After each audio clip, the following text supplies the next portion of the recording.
All right, so everyone holding by this Q&A. Again, I want to welcome everyone. To this Q&A. A few things came in. We'll see how far we get with either one of them. And one thing that I wanted to hit, actually I just saw it today, which you don't see something for no reason, right, so to speak. So the Chofetz Chaim and the laws of Lashon Hara, the laws of speaking Lashon Hara, in Klal Ches, the eighth rule, or the eighth general rule, the 12th halacha. It's right towards the end of the chapter. And the Chofetz Chaim here says, V'da'od, you should surely know, this is Lashon Hara, u'afilu im megano so b'fnei Yisrael, that it's also forbidden to speak badly against someone in front of Jews. Kol shekain im meganeu b'fnei nachrim.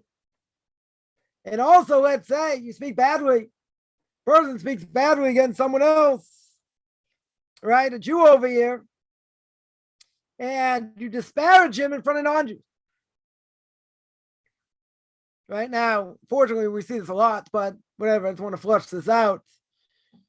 So he says, if you speak Lashon Hara in front of non-Jews, avonu gado harbe yos, the worst transgression, much worse transgression. Ki mevachu mevaza kavod Yisrael. He embarrasses, he scoffs, he makes fun of the honor of a Jew, right? That's what he does. For the honor of a Jew, desecrates the honor of heaven. Desecration of God's name, in short. Not only that, causes evil to his friend, tremendous evil for his friend. Why? Because if you spoke Lashon Hara against another Jew in front of another Jew, it's one thing. Right? It's one thing. Because it says, in Genus, he said the bad thing you said over here, lo yachle take over the word. You shouldn't decide 100%, that this is true. Right? You said in front of another Jew. But if a Jew spoke against another Jew, bifnei nachri, in front of a non-Jew,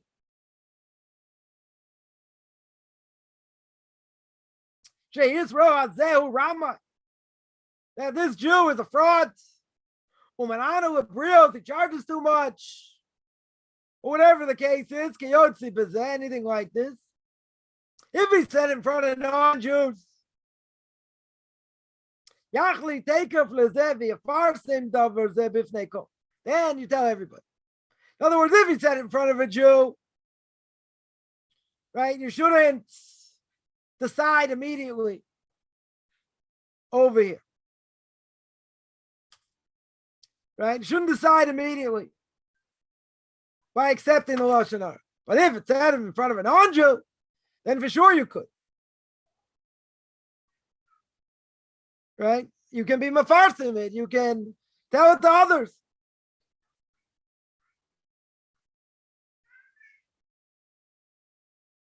It says the Yasuba lo hezek v'tzar b'zeh, but also causing damage, causing pain over here. Also, just finish this up here. Kol shekain, all the more so, Yisrael, let's say, turn someone into the authority when it's forbidden, and we'll speak about that. Bifnei nachri, you turn a Jew turns in another Jew to the authorities. Shaloka didn't do it. Wasn't allowed to do it, let's say. But he turned him in anyway. Bevadai avono gado means the sin is so great he can't bear it. Where do we see a language like that? Where do we see such a language? See that by Cain? After Cain kills Abel. The Torah says, I can't bear the sin that I've done. As if someone turns someone in, a Jew turns another Jew into the authorities. He's considered what we call one of the Malshini, one of the prayers we say in the Shemon Esrei, 13, one of the 19 blessings that we say from Malshinim lo si tikva. Malshinim mean heretics, right? Can mean heretics, can mean someone who turns someone into the authorities. But someone who turns someone into the authorities, the point is, he does it, Shalokidin doesn't do it, according to the law, according to the Torah. Dinu Shavila, because he's got the status of a heretic. Someone who denies the Torah is from heaven. It's like he denies resurrection of the dead. Because really, Gehenna should atone. Right? Should wipe out the sin. But they just keep getting punished and punished and punished. In other words, the punishment never stops. This person who tattled on someone else to the government, not according to Jewish law, he's got the status of a heretic. He's got the status of someone who denies Torah. He's got the status of someone who denies resurrection of the dead. And he's going to get pounded, going to get destroyed in hell over and over and over again forever. As Gemara Rosh Hashanah tells us, page 18. Therefore, Alkain, Sari Kolish Israel, every Jew should lishmor as Atzmo, they should guard themselves from this. Admoit. You have to distance yourself unbelievably from this. Misha overall, now someone who turns someone else in, Jew turns someone else into the authorities when they're not allowed to.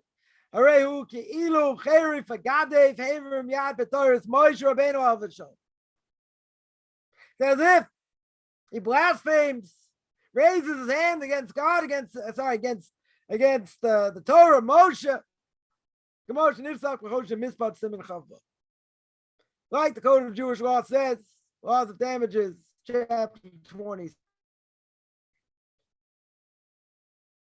Now, what's the point over here? What's the point?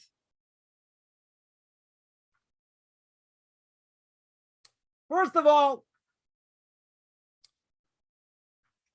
a Jew speaks Lashon Hara against another Jew, that's pretty severe. That 100% is very severe. Right? A person hears Lashon Hara, they can't believe, they shouldn't believe it 100%. Even if it's true. Even if it's true. You can guard yourself against it, the Chofetz Chaim says. We're not allowed to believe it 100%. But if he says it in front of non-Jews, then he doesn't care. Then you can believe it immediately. But he makes a desecration of God's name. When a person speaks badly against someone else in public, in front of non-Jews,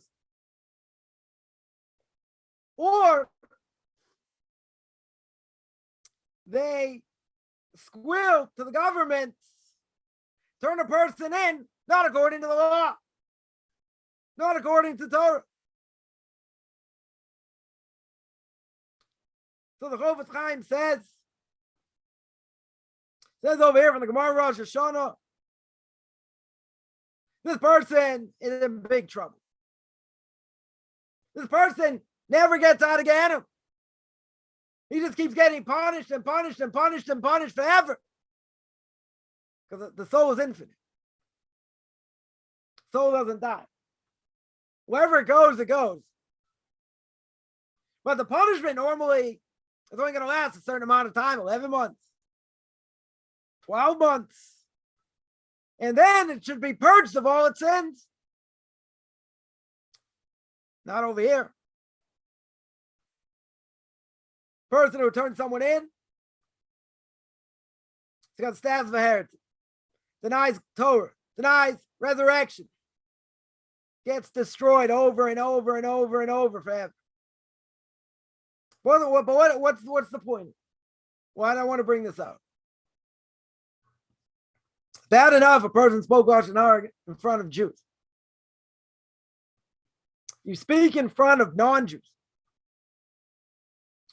The language over here is your mevazeh kavod Yisrael, your machalel kavod Shamayim.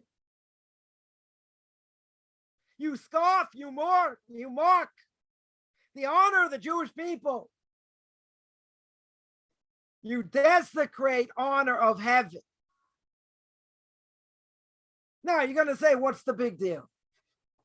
Someone may say, look, they said in front of Jews. It's one thing. You know, Jews can talk. They talk about other people. You know, other Jews, it's one thing. You know, in front of Jews. You speak badly against the Jew in front of non-Jews. That is like reprehensible. So reprehensible. You desecrate the name of the Jewish people. You desecrate the honor of heaven. And you cause tremendous damage to your friend over here. Because here it's so bad. He's making a distinction. You said it in front of a Jew, it's bad. You still can't believe it 100%. You don't know how to believe it 100%. You can guard yourself if it could cause you damage. But 100%, you can't believe it 100%. But if it's said in front of non-Jews, sounds like the person doesn't care at all. You said in front of non-Jews, yeah. Says the Orthodox time, you're allowed to believe it. 100%. He said over here. You don't have to have a doubt, so to speak. You can decide immediately and you can plaster this person all over the place. Because once it's already told in front of non-Jews, the whole world knows. And we know today, by social media, something gets out, true, not true, goes viral. Certainly can go viral, for good or for bad. But look what you did over here. You called someone out who's a Rama. Someone who's a fraudster. Now, he said in front of non-Jews, and even if it's true, we're not denying over here it's true. He's not saying, wow, maybe this, maybe that. No. He said it's true. Then you can tell the whole world. Because now the whole world knows. That you're allowed to believe. Squealing on somebody because they're building without a permit, not necessarily causing damage, but you can't build, you're jealous, whatever, you squeal on them, severe punishment.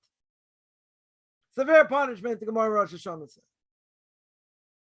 You're a heretic, you deny Torah, you deny resurrection of the dead. The soul doesn't get purged of the sin. So I asked somebody once, certain neighborhood, why in the world would people squeal on someone building? I get it. Doing it without a permit, whatever. But they lose a portion of the world to come. Look at all the other good things it says about them. They don't get purged of their sin. Their soul keeps getting destroyed over, multiplied by infinity.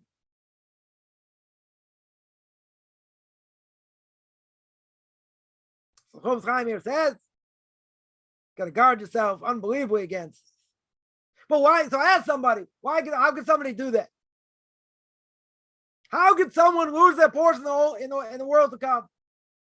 Get totally destroyed over here. Jealousy. Someone said, wow, if I can't build for whatever reason, I shouldn't allow you to build. I don't see the logic in that. It's because you can't do something for whatever reason. So who cares? What does it matter?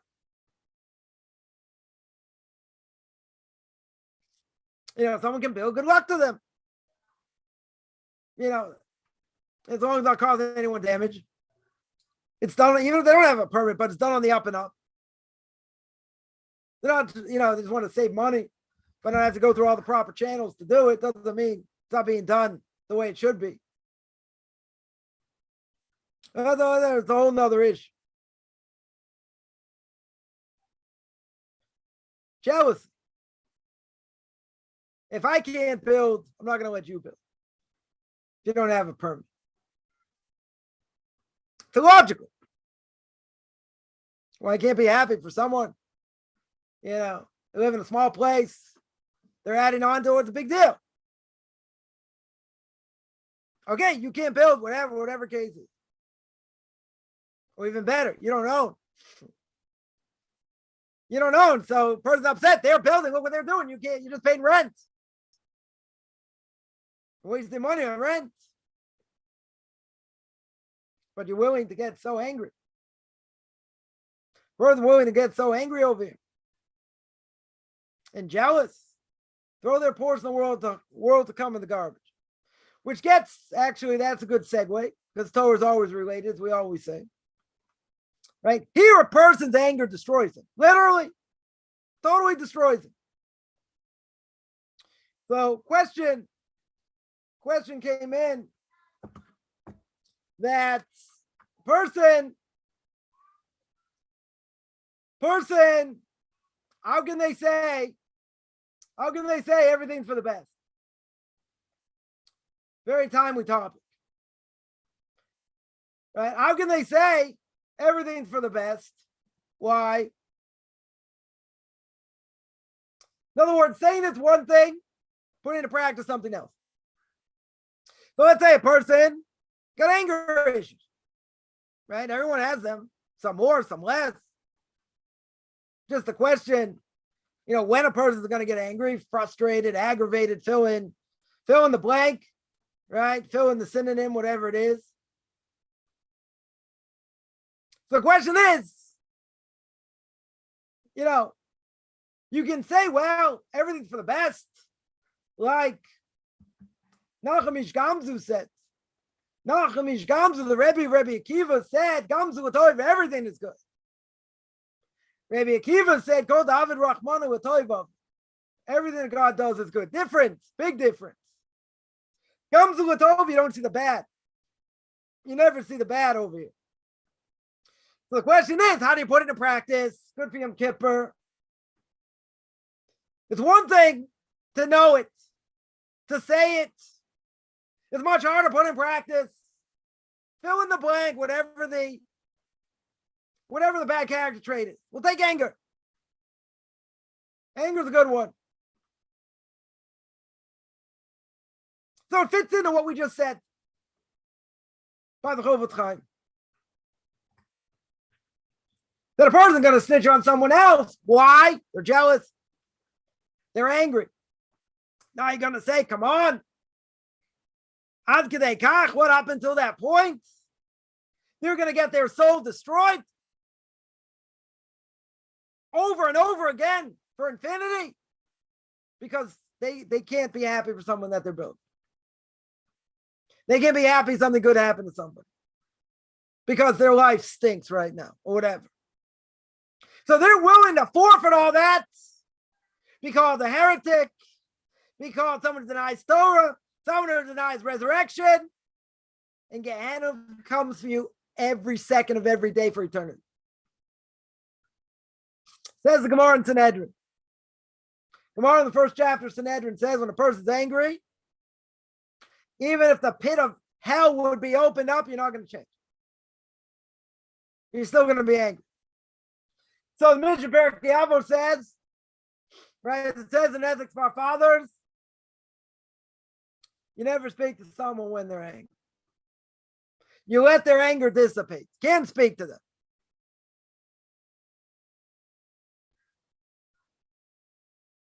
So the $1.5 million, $2 million question is, okay, it's one thing to say everything's for the best. It's another thing put into practice. Very good. Isn't that what we always say? Mind to heart disconnect. 99% of the battle, I up the ante, is knowing what's right, what's wrong. Knowing what the Torah says. Keeping it the way it should, different issue. Totally different issue. Right? The person gets upset very easily. And the person has anger issues. Right? How do you work on them? Well, think about it. A person probably knows what ticks them off. What can set them off? So, a person now, knowing this thing is going to get them upset. The question is, now how am I going to deal with it? What's the mechanism? What's the coping mechanism?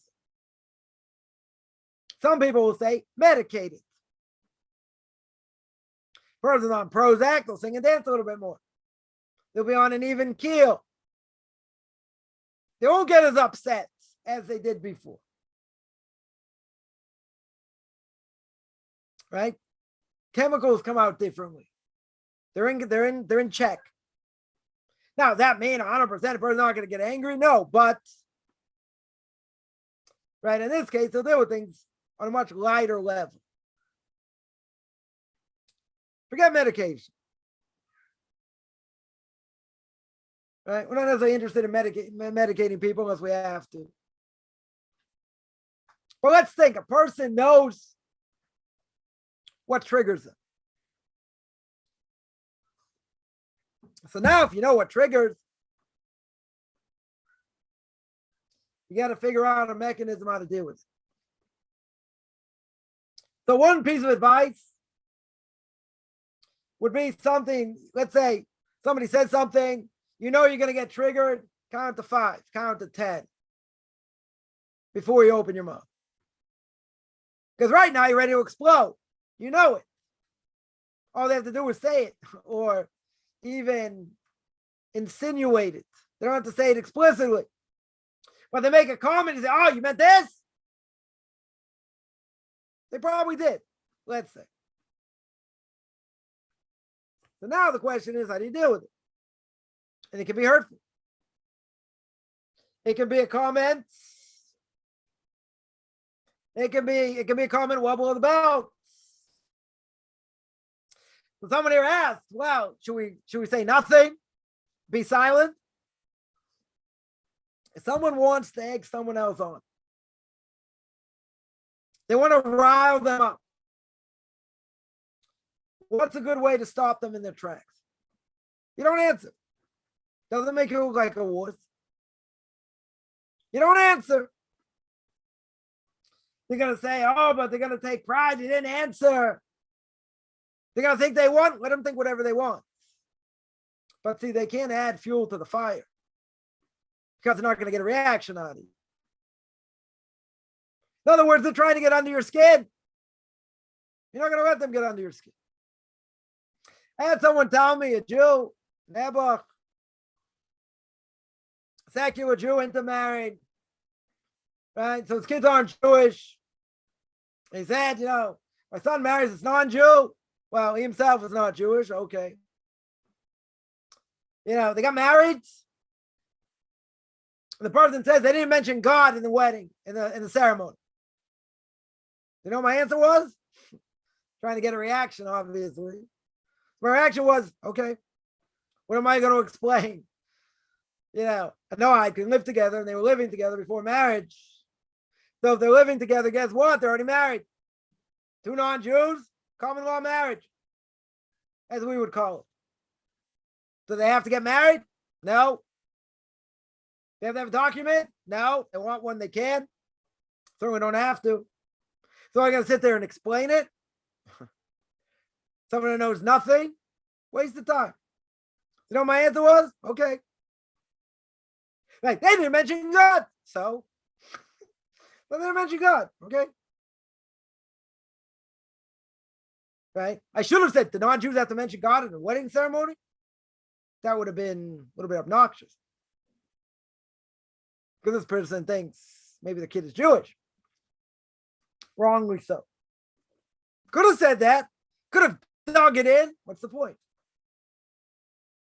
There's a flip side. And this is what I used to do. I haven't had to do it for a while. And that is a snappy answer to a snappy question. In other words, someone says something, you answer them back very quick, right? Very short, to the point. Someone would ask you, and I've never had this question before, but if someone would ask you, I think circumcision is barbaric. You know what your answer is? Barbarians don't do it. End the story. You just answer them straight away. I think it's barbaric. Well, you know what? Barbarians don't do it. What are they going to answer to that? Like a lot of questions people ask about Judaism, you can answer in a soundbite. I mean, it's a lot of detail, a lot of books to read, this, that, but you could answer in a soundbite within 30 seconds. Not all things, but many things. Because the person doesn't have that much attention span. So if you want to give an answer, they deserve an answer. They probably do, but probably not going to listen anyway. So it's a waste of time. What are you going to say? You give an answer, they make fun of it. Give another answer, they make fun of it. So what? Right? So I do that on occasion when I have to. Someone makes a comment. Is that the best way? Yeah, again, you have to know who you're talking to. If they're not going to listen anyway, so why bother? You're just going to egg them on. So if you don't answer, you're going to say, well, I look like a fool if I don't answer. And if you do answer, what are you going to get? What are you going to get?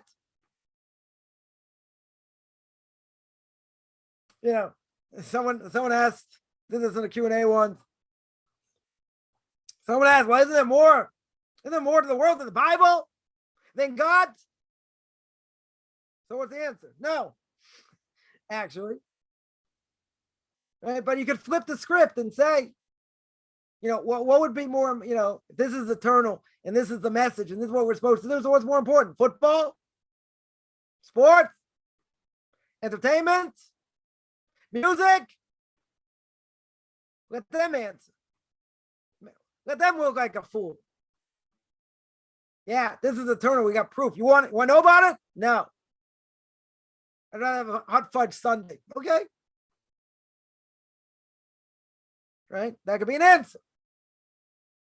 You can tell me what's more important. I don't tell you anything. Okay? Waste of time.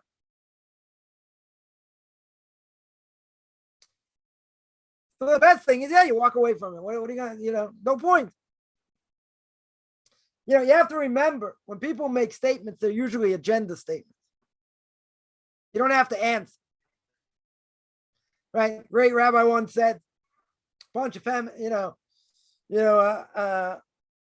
this feminist says, I think Judaism discriminates against women. You know what his answer was? Oh. So someone else said a similar thing. I think Judaism. That's an agenda question. Not even a question. It's an agenda. So why do you keep saying no? Because you didn't ask me a question. You gave me an answer. Just like the evil son, right? The wicked son in the Haggadah. You don't give him an answer, you blunt his teeth. Doesn't deserve an answer. I want to try and draw him closer. Doesn't deserve an answer. Why not?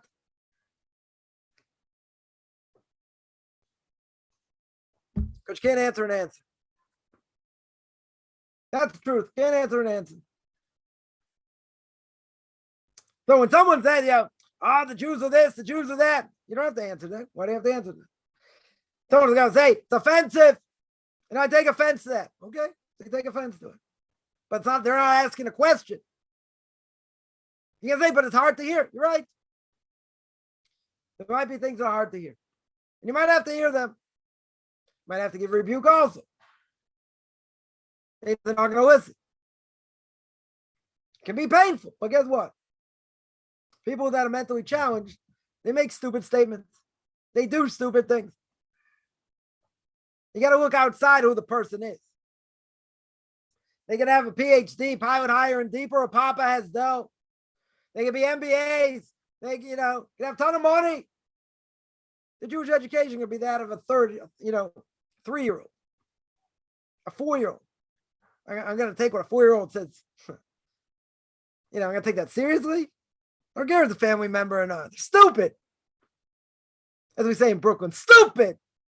What am I going to answer for? Better to be silent. If you have something quick to say, okay, you can do that.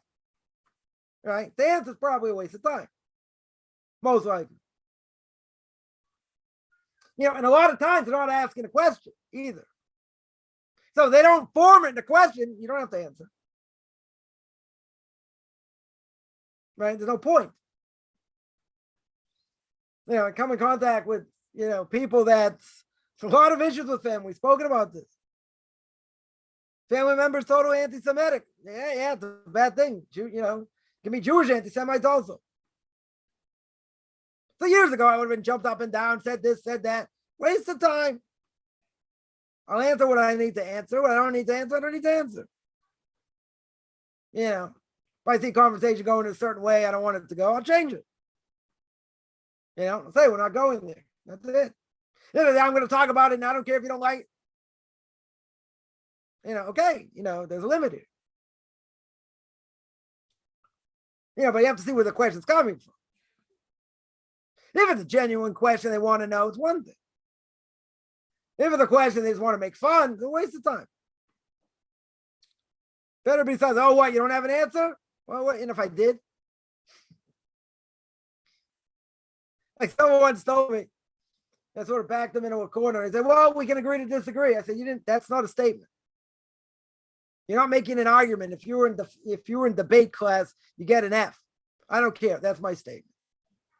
Take it or leave it. Okay? You want to wimp out? That's your choice. You have to see where it comes from. But I would say most times, conversations go nowhere. Waste of time. Total waste of time. Better be silent. Better be silent over here.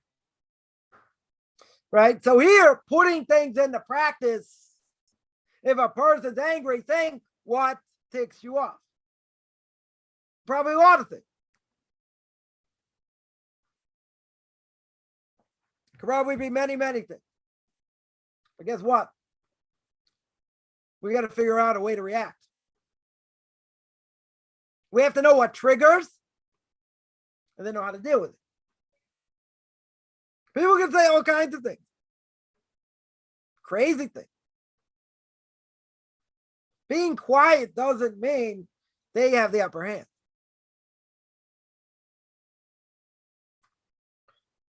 Someone asked you, just on this topic, if you avoid certain people because you're afraid of negative influence, people call you arrogant. That's not arrogance. Arrogance in Torah means I think I'm better than someone else. For no reason. Or you got Jews that think they're better than non-Jews because they're Jews. I'm talking about secular Jews. Not because they keep Torah mitzvahs. Arrogance is the worst of all character traits. You don't even find the middle path according to the Rambam. That you go as far away as possible. The question is, like someone will say, what? You can't go to a mixed beach. What's the problem? You can't control yourself. Someone once said this to me. So they said, well, if you go to a beach, and you get excited, it's your problem. And I said, if you go to a beach and you don't, then you got other problems. It's the strongest force God gave to man. So why tempt fate? If I know banging my head on the wall till it bleeds is bad, doesn't mean I have to do it. Oh, what's the matter? Your belief system is so weak? No. The Yetzer Hara, the evil inclination, is very strong. Is immensely strong. We don't test it. We're not interested in testing. We know what the power of the evil inclination is.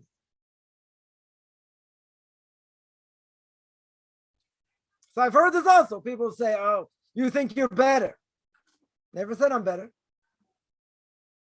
I got weaknesses like anyone else does. The Torah makes me different. I have to keep the mitzvahs. I have to do it to the best of my ability. You think that's arrogance? You got a problem. That's not arrogance. People think, oh, the Jewish people chosen. Yeah, we chose God. God chose us. It's not arrogance. God himself said it. You're the chosen people. You don't like it? Convert. Oh, that's arrogance. What makes us different? Why did God take us out? The end of the book of Leviticus. Why did God take us out to make us a holy nation? Not to eat shrimp. Not to eat pork. I don't care if you believe in it, you don't believe in it. You think God took the Jewish people out so we can eat all this garbage? I saw someone put on a pose. I shouldn't laugh. I should really cry. Shrimp, bacon, something or other, whatever it was. Made for dinner. Oh, you're bragging? That's how far gone you are in Judaism. You're going to say, well, we believe in it, I'm reforming, I'm this. But the end of the book of Leviticus, what does it tell me? God took us up to distinguish us, took us out to distinguish the Jewish people from the nation. By being holy. Being holy means what I eat, how I act. God took us out so we can eat more shrimp. I was at a mourner's house, family member. Someone goes to the spouse, to give consolation. Says, yeah, I remember your spouse by, all the smorgasbords, all the shrimps. Like, oh, I shouldn't be saying this. I'm like, yeah, you shouldn't be. Because this Jewish soul is still hovering around the house, going up and down, doing somersaults. Saying that's how you praise the person, all the garbage you ate, all the football games they went to. That's bragging rights. So being afraid of negative influence means you don't want to tempt fate here. You don't want to put yourself in a situation that you're in trouble, that you could sin. That's not arrogance. That's knowing what the evil inclination is. That's knowing what his power is. And then they'll say, oh, but so what if you do something wrong? I won't tell anyone. That's someone tells me this also. Listen, if you eat non-kosher, I'm not going to tell anyone. I was like, well, I don't care about you. I'm worried about him.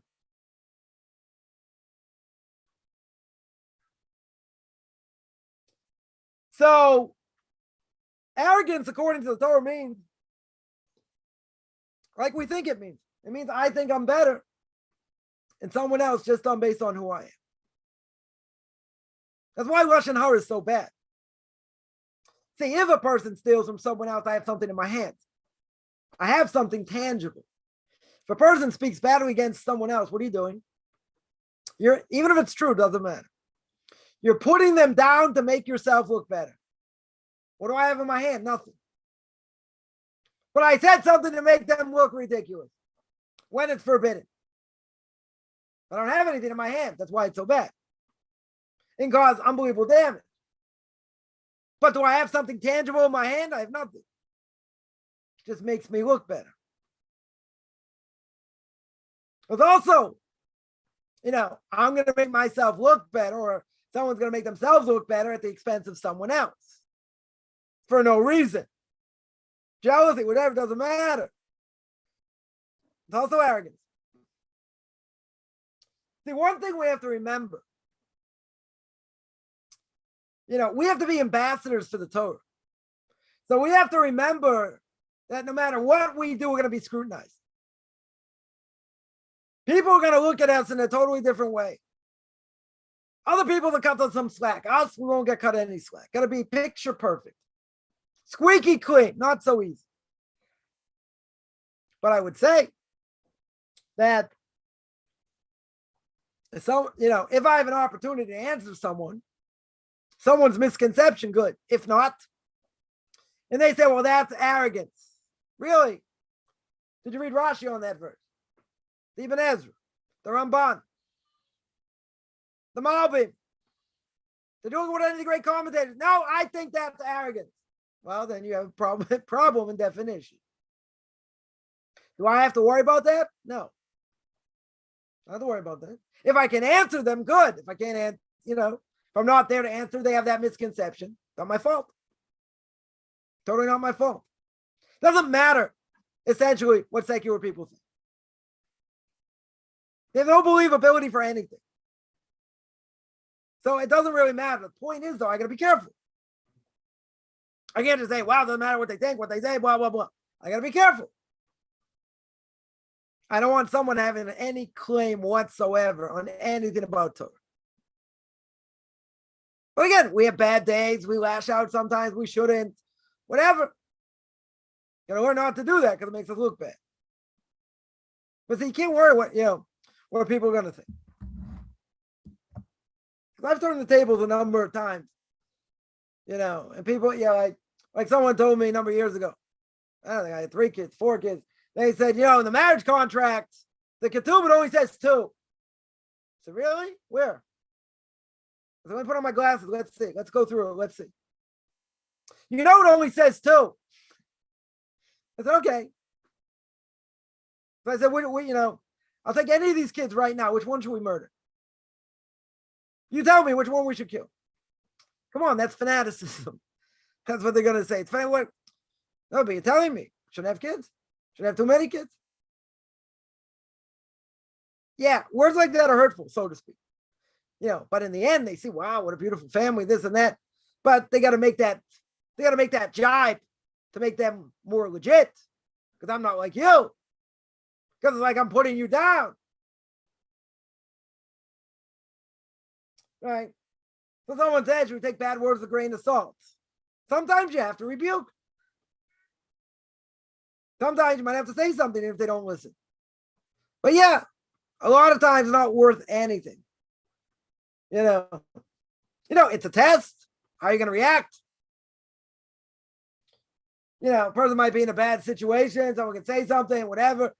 Maybe God put you in that situation. See how you're going to react and what you're going to do. I've stuck up for Torah different times, got slammed. Okay? I'll take it back. Truth is the truth. You don't like it. What did my rabbi say? Go eat cocoa. You don't like it. Okay? If someone's obnoxious to be obnoxious, what's God telling you? Stay away from these people. Don't listen to these people. And if they say something, move on.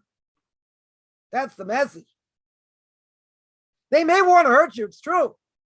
They may want to get at you, and it could be. That's part of atonement also. Because if a person gets embarrassed and they don't say anything, someone should go up to them and ask them for a blessing. Because they get embarrassed in public and don't say anything, huge thing. That means they can ask for whatever they want right now. A huge thing. I'm not saying we should want it. If it should happen. If it should happen. So what people say doesn't matter. You got to let it go. Even if they're trying to hurt you. So what? So what's your resolve after that? I'm not going to speak to you as much. I always said it's one thing you want to make fun of me. My kids, different issue. Different issue. My kids can answer for themselves. I don't have any problem. Probably got it from their mother. They can answer for themselves. My kids were younger. I wouldn't take crud from anybody. Not for them. You want to take a jab at me? Go ahead. But at the same time, in all these situations, you got to be careful. It's just not worth it. Someone asked, is the Lashon Hara to state that you hate a person? Shouldn't hate anyone. Certainly a Jew. You can't hate a Jew in your heart. That's a hard thing. We're not going to go there, but it's a very hard thing to do.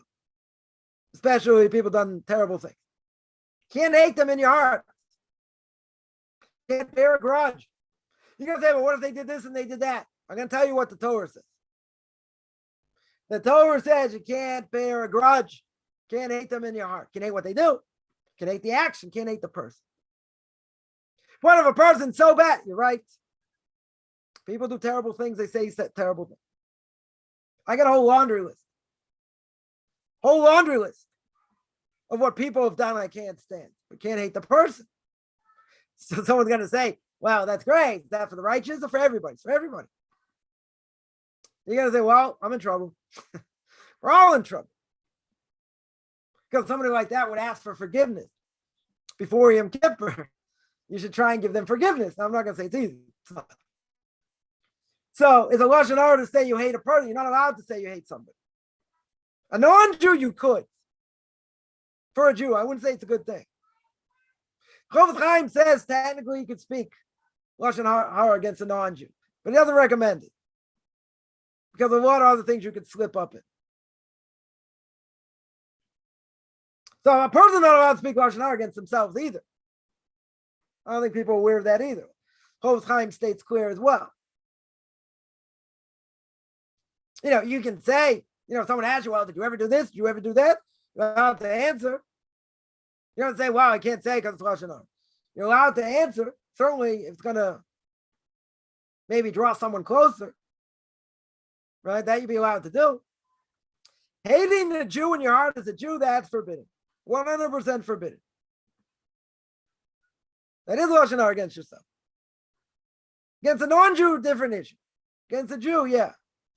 But again, it's hard. It's hard. If somebody, let's say, is a little more sensitive in any little thing, like someone here asked about, getting angry over any little thing. Person can say, well, I don't like you did this. You have high standards. And people fail to measure to those high standards. How do you deal with that? Got a whole laundry list. I got that problem. One of them. Right? Old laundry list. Things people said, done, I can remember 30 years ago. Terrible character trait that. So what happened about leaving in the past? Yeah, good question. Easier said than done. But, we have to realize where it comes from, why people do it, other things. So yeah, we got to be better. 100% we have to be better. Someone says you speak negative things about yourself, so Lashon Hara. If it's Lashon Hara, then it is.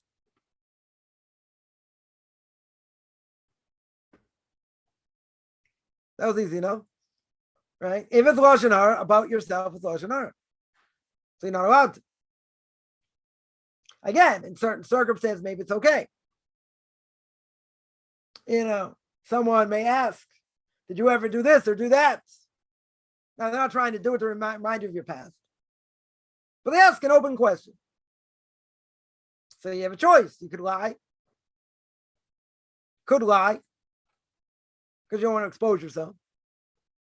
Or if it's going to help them understand you better, maybe draw them closer, you'll be allowed. But speaking Lashon Hara against yourself is a problem. Chofetz Chaim here states clear. Saying negative things about yourself. Right? Again, not every negative thing is necessarily going to be Lashon Hara. It depends what it is. Someone asked a question earlier I want to get to. And it's a much bigger question. Well, there are two questions. One, can we judge a whole nation in modern times by the action of the government and the army? Second question, was it morally right to drop the bomb on Hiroshima, Nagasaki, and the bomb in Dresden? We'll take the first question first. Every nation gets judged. Every nation over here is going to get judged. It's going to get judged for what they do. See the Gemara in Avodah Zarah 2b, 3a. Non-Jewish nations come for their reward. God's going to say, well, why'd you do this? Oh, it's for the Jews. Oh, why'd you do that? For the Jews. Right? The Gemara says God calls a bunch of liars. So you didn't do it for them. You did it for yourselves. Did it for this, did it for that. For the other reason, whole nations get judged. See it by Egypt, see it by other places. Right? The Rambam says Every city, every town, every state, every country, there's a balance. There's a scale. One side of the scale is good, one side of the scale is evil. When evil is riding high, at some point, we don't know when, how, or where, as Ramchal and Derech Hashem, in the way of God says, it's going to be payback. And my action right now can determine whether it's going to be one way or the other. So I'll give an example. Right, then we'll answer the second question. Give an example. Anyone, God forbid, in Florida right now? Hopefully people are safe. Crazy hurricane. People got evacuated. People in Tampa was going to hit straight for them. And veered off. They got spared somehow. Sarasota, Fort Myers, got pretty demolished. Now, what do you see from that? Person going to say, it's a natural disaster. Anyone who says that's a heretic. Right? The Rambam says no such thing. Rambam says, others say, these things do not have independent power. That's judgment. That's pretty severe judgment when you think about it. Stage 4 hurricane, 200-kilometer-an-hour winds, 150-mile-an-hour winds, caused all kinds of damage. Unbelievable. One place gets spared for some reason. Other places get seriously destroyed. So what's the reason? That's judgment. That is judgment. Why then? Why now? Can't answer. Kaufman's answer was God got ticked off enough. And he said, okay, this is how I'm going to manifest it. This is how I'm going to punish it. So can a whole nation get judged? 100%. You think it's a coincidence? There's this war going on between, seemingly go on for a long time, between the Ukraine and Russia. Still going on. Russia's not going to stop. Now they got calling people up, drafting people. Right? It sounds kind of crazy. A lot of Jews caught in the middle. Thank God a lot of Jews got out. But Russia itself, names are significant. Russia means evil. Right? The Ukrainians and the Russians have a lot of Jewish blood spilled. Tons of Jewish blood. Tens of thousands. If not, they were killed, exiled, couldn't practice Judaism, destroyed spiritually. I'm not so PC to say. The one video I ever did on Tanakh Talk, he couldn't put it up. I got demolished. Totally demolished. Right? I think I spoke about worse things. A lot more controversial than that. But there's a lot of blood spilled. And whoever dies on either side, they have it coming. Klape Shamayim, according to heaven, they have it coming. Because of all the Jewish blood spilled. Now, you don't want the Jews to get killed. You don't want them to get caught in the middle. Right? So, for whatever reason, Putin decided to do it now and go through this whole thing now. Leib Malachim biyad Hashem. The heart of kings are in the hands of God. However it's going to manifest and what's going to happen in the end, nobody knows. But I think it's going to be World War III. No. I don't want to take over the world, which I don't think at the moment. I want to bring strength back, former Soviet Union, this, that. I get it. I probably want to take over a few more places, but is he going to go try and conquer Europe? I don't think so. Definitely don't think so. It's a lot more serious because of nuclear weapons. True. That is very true. Right? But at the same time, think about it. That's tremendous judgment. Tremendous judgment. On both places. So again, if you look at it in the time frame of Jewish history, and you see what Jews have gone through, living in both places, guess what? They have it coming. It's only a matter of when. They had 100%, they're going to kill each other, and who knows what. You're thousands, tens of thousands dead on both sides, probably. That's being generous. They have it coming. Everyone, got these bumper stickers and different things. Free Ukraine. Every country that goes to war, every country's got Jewish blood spills. All over Europe, everywhere. So you can say that about any country. True? Very true. They have it coming. That is judgment, 100%. So can we judge a whole nation? 100%. Leaders are in charge. They're causing it. Look what happened in Egypt. They all got wiped out. Right? Pharaoh was stubborn. When they overthrow him, when they kill him, you can say he had absolute power. Could have killed him, poisoned him, maybe, whatever. You know, they were the world power. You don't think it happened in what do you call it, the Roman Empire? Of course it happened. People got killed, overthrown, poisoned, whatever. Could happen. Some people claim it's what's going to happen to Putin. People are going to get fed up and just kill him. It's going to be a coup. I don't see that in the writing yet. But even so, can the action of the government, spell doom for the entire nation? Yeah, it can. 100% it can. That's judgment. Total judgment. Right? Now, it gets to the first question. Was it morally right to drop the bomb? Now, they think it was. Right? Why do they think it was? Because that's going to stop more people from dying. Because they're going to make them surrender. That's going to be the final blow. Okay, tens of thousands of people or more are going to die because of it.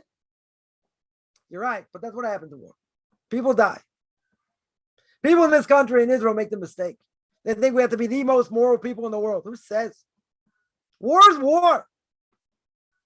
You got to defend yourself any way you can.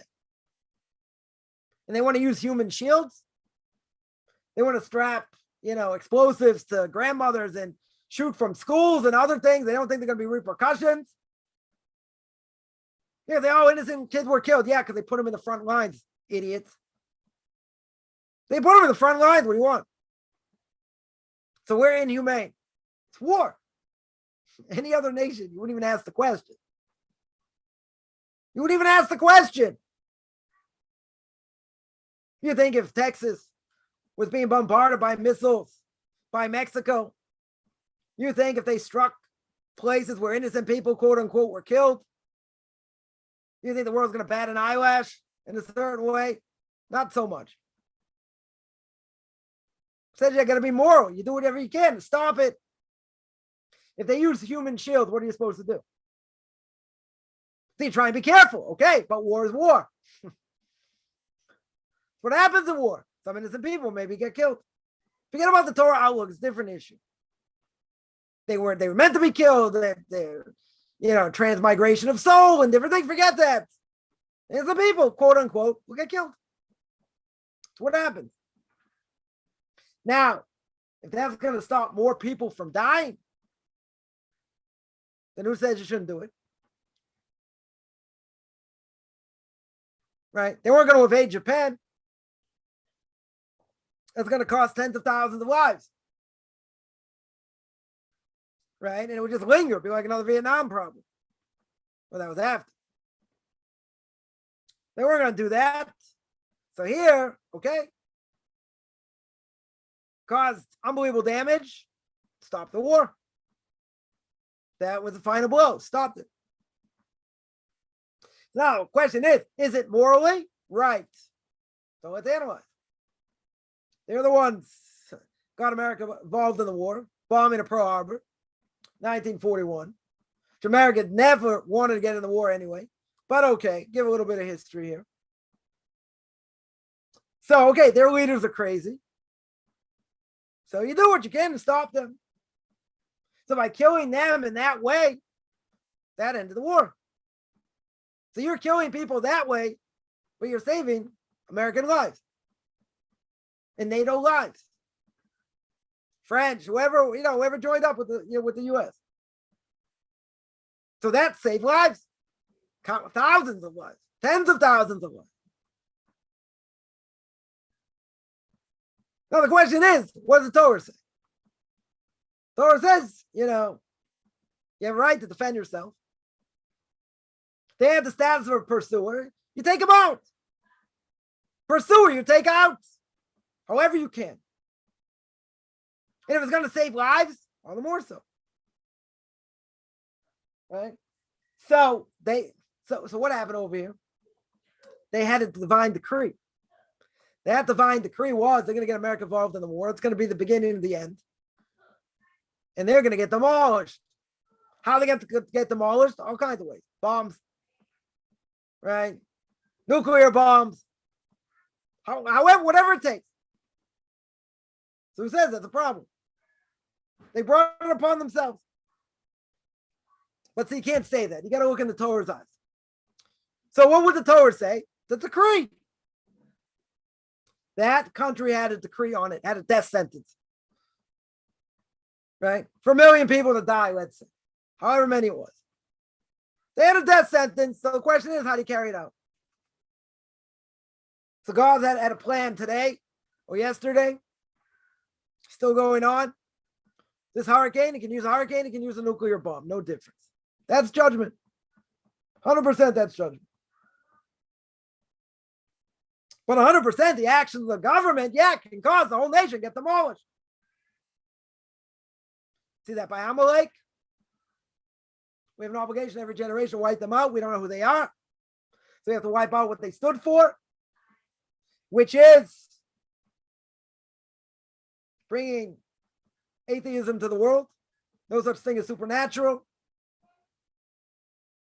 And we're still feeling that price today. We're still feeling it. That's the world we live in.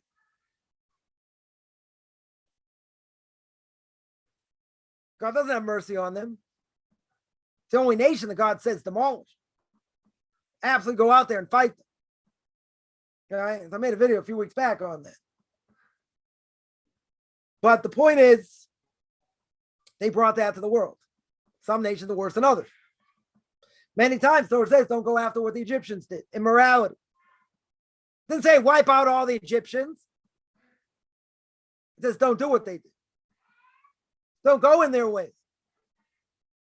So other places have stronger decree, right? Why did they have much stronger decree over here? I can't answer. Maybe it's too much idolatry. Other things going on. So God said, okay, I'm going to wipe them out in a major way. I'm going to make them bring America in, have them bomb Pearl Harbor, and I'm going to get them wiped out because they deserve it. So that's how it's going to happen. Could be any number of reasons why. But was it morally? Yeah. Why isn't it moral?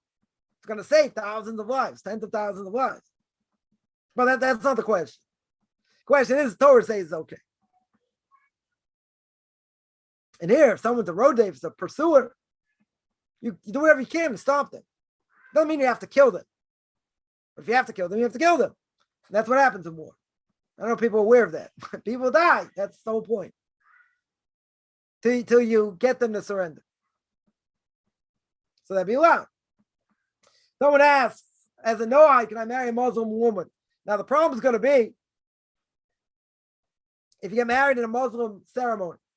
So certain places they get married in a certain Muslim ceremony, then they're going to have to admit that, what's his name, that Muhammad's a true prophet and all that. That you can't do. Noahide cannot do that. The reason is because it's a made-up religion. Can the Noahide marry a Christian? Could marry a Christian, just not in a religious ceremony. Could they marry a Muslim, technically? Right? If it wasn't a religious ceremony, they could, as long as they're not practicing either. But to get married in a church or the Muslim way, in admitting, Muhammad's a true prophet and blah, blah, blah, that you can't do. So if you get around either problem, right, not a religious ceremony, then technically you could. Islam, I would say, is a little bit better. It's closer to being a Noahide, than Christianity is. But at the same time, both are forbidden religions. It's a made-up religion. Right? Whatever they do is their choice. That's their choice. The question is, the person marries someone like that, what are you going to do with kids? Right? It's a different issue. But ceremonies are going to be a problem, if they're going to be a problem. A lot of questions there. Does Japan have a history of anti-Semitism? Interesting enough, the entire Mir Yeshiva was saved and ended up there. Ended up in Japan. It's a whole miraculous thing. Yeah, I don't think they're two big lovers of Jews, per se. Are they worse than other people? Could be. Right? I mean, the more fascist the country, the worse it is. Right? Japan's the only country that doesn't have a problem with Muslims. By the way, just throw this out there. You want to know why they don't have a problem with Muslims? Because they don't allow Muslims in the country. Simple. So they had a decree on them.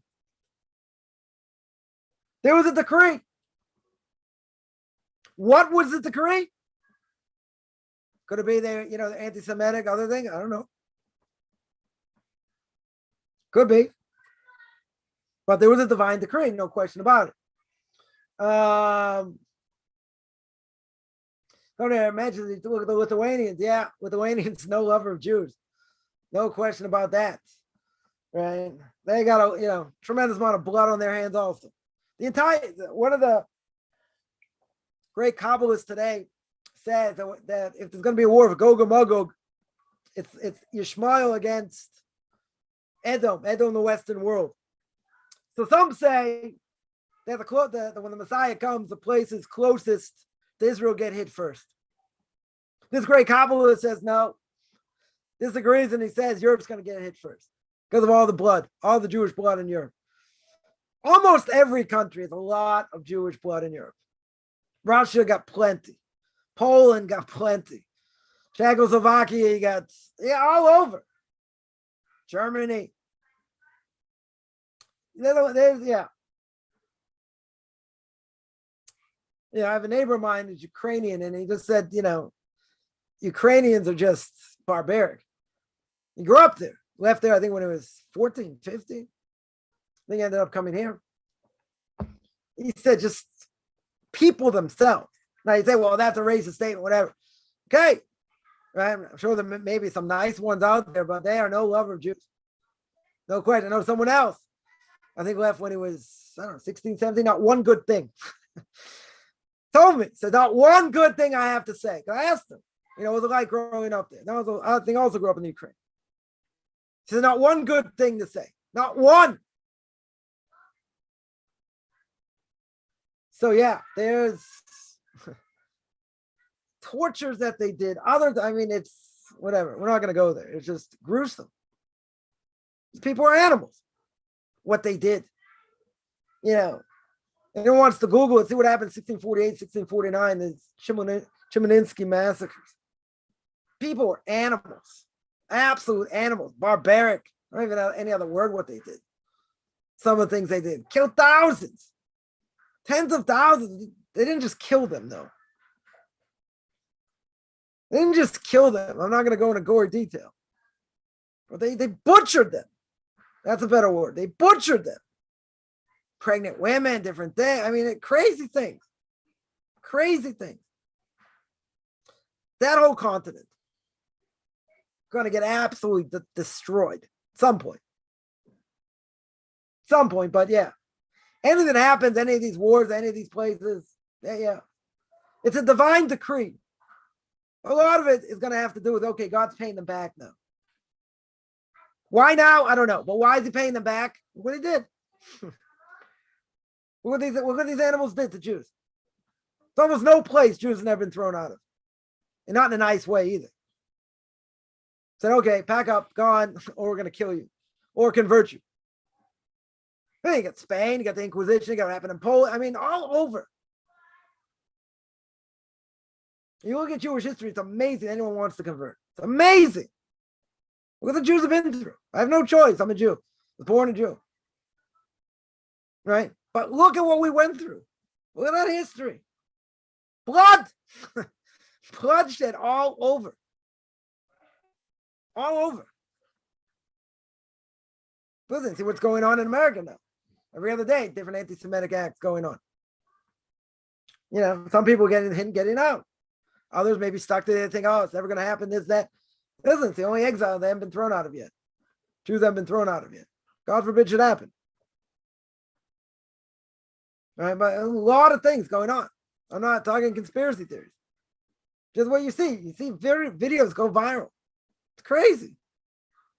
Opening look like a Jew. It's like, it's not just like taking BB guns, like shooting you in the air or the back or this and that. They're just doing it in public. It's like, okay, let's have some fun over here. Take a couple of Jews, this, that. Why? Because it's in the air. It's in the air. Sometimes better, sometimes worse. But it's crazy. Someone says, I heard that during World War II, the U.S. knew the Germans were killing Jews. Right, they didn't do anything. Well, what's the reason? Simple reason. They also turned away boats. They turned away boats. They didn't want them. They want refugees. They wouldn't bomb the lines, train lines, Auschwitz, these other places. They knew what was going on. But what's the main reason they didn't do anything? Simple. There were two reasons. Two reasons, I think. One is they didn't care about saving Jews. That's one reason. But what's the main reason? They don't want to get involved in the war. They don't want to take on this maniac. Why do they want to take on this maniac? Why did they get involved in the war? Because they got bombed at Pearl Harbor. That's why they got involved. They didn't want to get involved. No way they want to get involved. Jewish groups all over trying to convince them to do something. Roosevelt was not a loving Jew. Secretary of State Morgenthau, okay, was a Jew. Secular Jews there, whatever. He was not a Jew lover by any stretch. It was one of it, people that, he listened to a lot was Ford. Ford cars, rabid anti-Semite. Rabid anti-Semite. Why didn't they get involved? They didn't want to get involved. Why does they have to go fight this maniac in Europe? No, he's going to cost tens of thousands of lives. Not my problem. So what Jews are getting destroyed? Now again, you got to say you can't fault them. America has a police state for everybody. Why? Yeah, they knew what was going on. But they knew the expense it's going to cost go to war. You think they're interested in fighting a world power, major world power? Taking over all over Europe? They don't want any part of that. They don't want any part of it at all. Is there going to be judgment for that? They're going to get paid for sure. 100%. Some point. Whenever it's going to be. Someone asked, required to believe in poltergeist, ghosts, demons. Some say, the Rambam said no such thing as demons. Problem is, the Gemara says, many times there's things, there were these demons, half, they were like half spiritual, half human. So they did things like angels, they did things like humans. At the same time, say, how could the Rambam say they don't believe in it? He doesn't believe in it. Right? How can he go against the Gemara? Gemara says clearly, a number of times. But some say that he went astray a little bit in philosophy, secular philosophy. And that took him astray a little bit. Are there demons? The Gemara speaks about it. King David speaks about it. Right? That's such a thing. I think there are Torah sources that speak about it. So are we obligated to believe in them? They don't have any power today. We don't see them. We don't have any connection to them. Read Derech Hashem speaks about it. They are forces. 100% there are forces. Do we have to believe in them? Again, most rabbinical authorities, earlier commentators, later commentaries hold there's such a thing. They just don't have as much power today as they used to for different reasons. Poltergeist, ghosts, I don't know. Things happen. We don't see who does what happens, so to speak. A ghost is like a spiritual being. A spiritual being cannot be a ghost. Why not? It's going to be in a body. Right? It's got to be a body. Right? The soul has to go in the body. It has to be in somebody or something. Right? There are cases, people bringing up souls and Ouija boards and different things and, the effect that they had. So I have to watch my video on Tanakh Talk, spoke about Ouija boards and, and all that.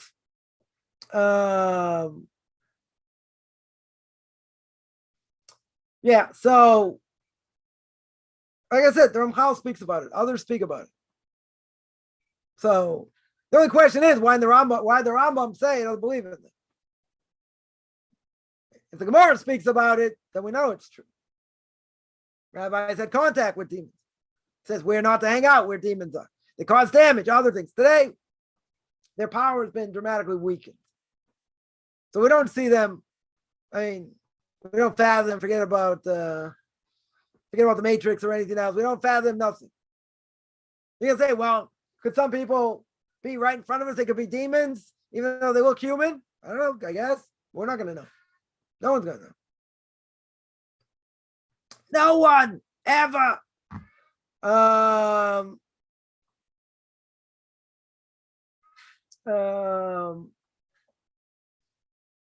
Yeah. Any other questions?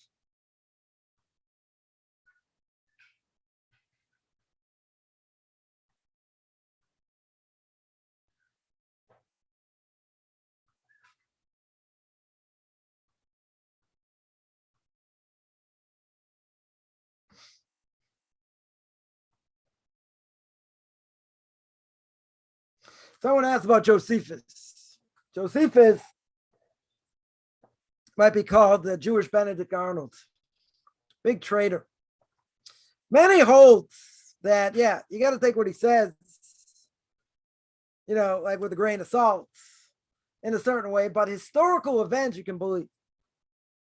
You're going to be able to read between the lines a little bit, but you have to realize where he's coming from, right? He was sort of a traitor, and depicting things the way probably the Romans wanted, so to speak. But many hold you can, for historical things you can listen to. You can read what he says. It's not a heretic. I saw one of the great later commentaries. I was like shocked when he brought it. He said, "Yeah, I saw from Josephus this, that, and the other thing." I'm like, "Say what? You just quoted Josephus." So historically, you just have to know how to read between the lines a little bit, or what he's really saying. But historically speaking, you can look at what he says, and there's a lot of veracity to what he says. Also in historical things. Other things, okay. Like I said, he's a Hellenist, whatever. I guess a Hellenist Jew you want to call him, whatever he was. So, other things he says, you take with a grain of salt, but historically speaking, you can listen to what he says. Any other questions?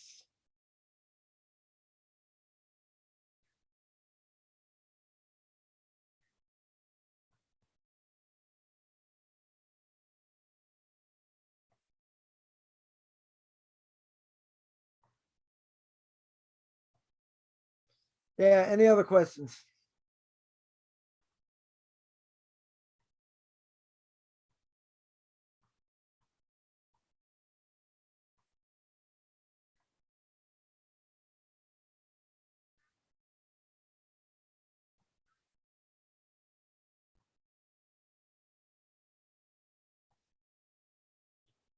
All right, I'm going to stop there. Do this every Tuesday and Thursday, 10 o'clock Eastern time, 5 o'clock Israel time. Next Tuesday will be right before Yom Kippur, so there will be no Q&A. Should be back up and running on Thursday. Week from Thursday. So anyone has any questions, find me on Facebook at Michael Chaim Kaufman or Beyond Orthodox Conversions to Judaism. Send me an email, rabbichaimkaufman@gmail.com, RBBICHAIMCOFFMAN @gmail.com. Wish everyone a good beginning of the day, middle of the day.